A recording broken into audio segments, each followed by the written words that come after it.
Days after Rocky Mount announced the city would be offering the highest starting salary in the state for new police officer, other city employees are now calling for raises for their departments. WREL's Keenan Willard shows us why firefighters and sanitation workers say they deserve a pay boost too.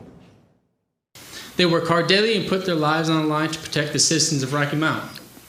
But so do we. Rocky Mount firefighters say they've always been paid less than police, but that gap grew wider 2 weeks ago when the city set the new starting salary for officers at $60,000.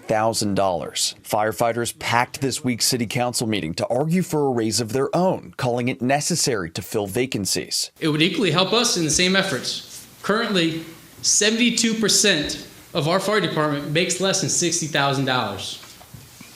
72%. Fire department leaders say smaller departments in nearby towns pay more than Rocky Mount, causing 20 fire employees to leave the city since 2020. The disparity between the two salaries is that of being reckless. Now, I didn't call anybody reckless, and I didn't say the decision was reckless. I said the disparity between fire and police is reckless. It wasn't just the fire department. Sanitation workers also made their case for a pay boost. We don't have the resources that we should have. But the pay should reflect what we do. We're an important part of this city.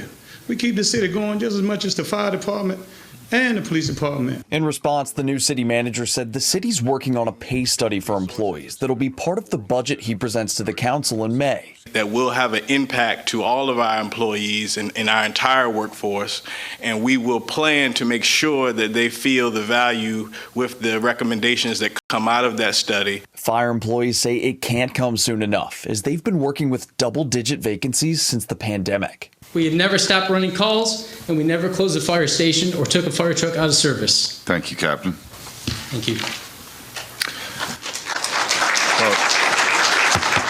Keenan Willard, WREL News, Rocky Mount.